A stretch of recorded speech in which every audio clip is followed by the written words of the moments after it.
গরম কি এমনি দিছে? আল্লাহ যদি বলে গরম দিমু নাকি এসি দিমু? আমি যে রমজান মাসে ডাকলাম, 1-70 বানায়া ডাকলাম, তুই কই ছিলি?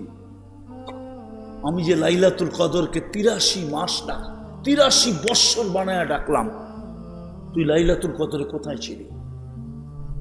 কোথায় ছিলি? আপনি যে বলেন এত গরম কম দিতেছে, শুকরিয়া আদায় করেন কালী কামলিওয়ালার। কালী কামলিওয়ালা চিনেন? মুহাম্মদুর রাসূলুল্লাহর শুকরিয়া আদায় করেন। উনি গ্রহ মঞ্জুর করায় গেছিলেন যে আমার উম্মতকে সমূলে ধ্বংস করেন না। তো বলছে বন্ধু করব না, আর করবই বা কি কইরা? কোনো নবীর চিহ্ন তো নাই দুনিয়াতে, 2-4-10 জন ছাড়া। তাও সঠিক বলা যাবে না যে ওনারই কবর কিনা। 2-4-10টা তো আমিও চোখে দেখছি, 2-4-10টা তো নবীদের রওজা কবরে আথার আমিও চোখে দেখছি। সোহাইব আলাইহিস সালামের দেখছি, ইউসা বিন নুন দেখছি, ওয়াদিয়ে খলিল দেখছি, ওয়াদিয়ে মুসা দেখছি, আরো যতগুলো চিহ্নিত আছে বেশিরভাগ সবই দেখে ফেলছি। কিন্তু 100 বলা যাবে না ওনারই কবর। কিন্তু আমাদের নবীজির রওজা 100-এ 100, এটাই নবীজির রওজা আমাদের মাঝেই এখনো আছে। মদিনা মুনাওয়ারায় আছে, হায়াতুর রাসূল আছে, কবরে হায়াত জীবিত। বলবেন তাইলে বাইরে আসে না কেন? ওই হায়াত আর দুনিয়ার হায়াত এক না। আপনি বুঝতে ভুল করতেছেন, আপনি বুঝতে ভুল করতেছেন। মানুষের চোখে 13 কোটি ক্যামেরা দেখা, গরুর চোখেও যে আল্লাহ 13 কোটি ক্যামেরা লাগাইছে, ওটা কোন ডাক্তার বলছে? গরুরটাও তো চোখ, ঠিক না? ও তো দেখা চলে না, না দেখা চলে না। কিন্তু ওর চোখে তো 13 কোটি না, আপনার আমার চোখে তো 26 কোটি ক্যামেরা। কত? 13 কত? 26 কোটি ক্যামেরা। ওই হায়াত এই হায়াতে ভিন্ন আছে, ভিন্নতা আছে। তো নবীজির কারণে বেঁচে গেছে। বসে বন্ধু আপনি এদের মাঝে থাকবেন আর আমি এদেরকে সমূলে ধ্বংস করব তো করব কি করে? এই জন্য বেঁচে গেছি।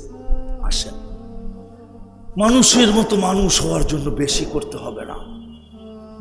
চলেন, আপনি বলবেন 10% তো অনেক বড়, চলেন একটা দেখায় দিই। একটা আল্লাহর রাসূল একটা বলছে, লাউ তামাসসাকা বিসুন্নতি, ও আমার উম্মত যদি ঈমানের সাথে একটা ধরে রাখো, একটা, কোন একটা বলেন নাই, কিন্তু আমার তাখায়ুল বলে, মন বলে এটাই হবে একটা। ওই একটা বলেন নাই যে কোন একটা, কিন্তু আমার ধারণা বলে, তাখায়ুল বলে এই একটাই হবে। এই উম্মত যদি একটাই ধরে রাখত, 5 ওয়াক্ত নামাজ, এটাও তো নবীর সবচেয়ে বড়, আল্লাহর হুকুম, নবীর সবচেয়ে বড় কি সুন্নত না?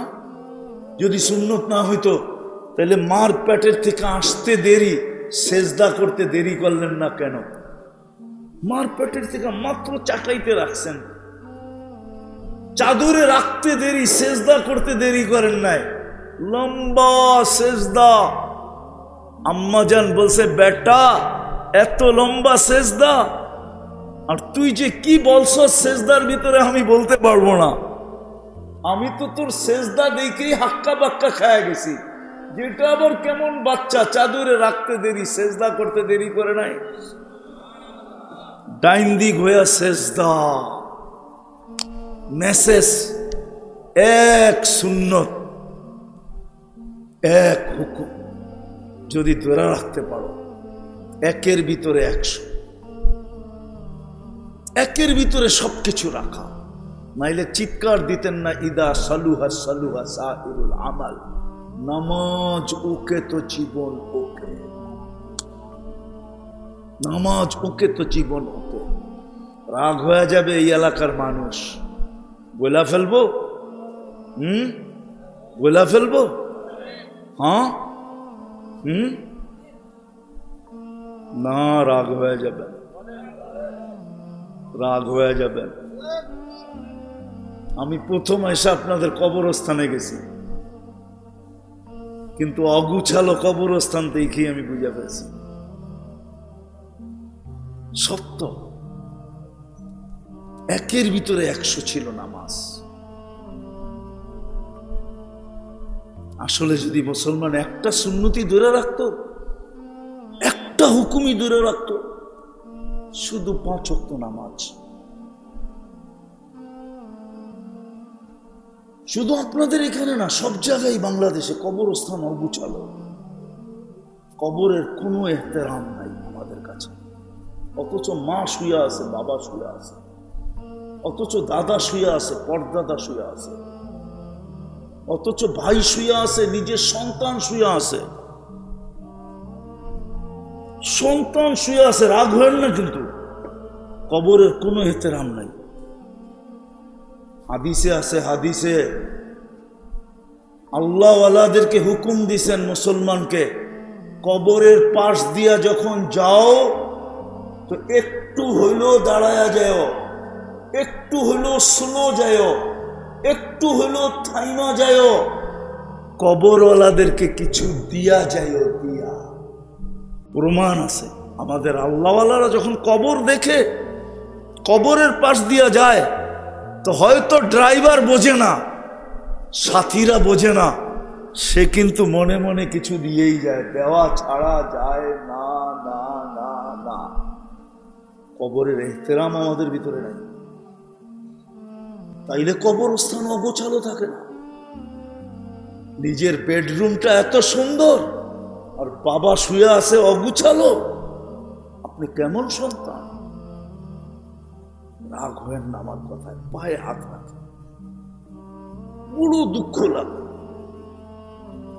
কবরস্থান গুছালো থাকা চাই, পয় পরিষ্কার থাকা চাই, এহতেরাম এটার থাকা চাই, এহতেরাম থাকা চাই কবরে। আজকে নাই কেন? ওই যে একটা জিনিস নাই। এই জন্য মানুষের মত মানুষ হওয়ার জন্য আসেন। যদি একটাও করতে পারি তাহলে যথেষ্ট। একের ভিতরে 100, সেটা হলো 5 ওয়াক্ত নামাজ। পড়বেন? কে কে অঙ্গীকার করতে পারেন? ইনশাআল্লাহ না, অঙ্গীকার যে আমি আজকের এই তাফসীরুল কুরআন মাহফিলে বসে অঙ্গীকার করলাম, যতদিন আমার হুঁশ থাকবে আমি বেঁচে থাকবো, আর নামাজ কোনোদিন ছাড়বো, নামাজ কোনোদিন। ভালো মতে উঠান, ভালো মতে, ভালো মতে উঠাইতেছেন না, বুঝা গেল ডালের ভিতরে কালা আছে। নামান। আজকে আমি দুপুরেই পাংশা বলতেছিলাম যে বর্তমান প্রেক্ষাপটে আমাদের 3টা কাম করা উচিত। কেননা আপনাদের প্রযুক্তি বলতেছে গরম আরো বাড়বে, প্রযুক্তি। আবহাওয়াবিদরা বলতেছে গরম আরো কি। এখন আমাদের করণীয় কি? কি আকাশের নিচে এসি লাগানো না? কি পাংশা থানায় সবাই মিলা যদি পাংশায় আকাশে ওয়েদারে এসি লাগায় দেই, ঠান্ডা হয়ে যাবে না? কামরা ঠান্ডা হবে, কিন্তু পাংশার ওয়েদার আপনি এসি দিয়া ঠান্ডা করতে পারবেন না। এখন 3টা কাজ করা দরকার। যে এই রাগান্বিত আল্লাহ কোন গুনার কারণে হইলেন? আল্লাহকে প্রথম গুনাহ স্বীকার করা, আল্লাহ ভুল করে ফেলছি মনে হয়। আর গুনাহ যে স্বীকার করে, ভুল যে স্বীকার করে, সেই সরি বলে কি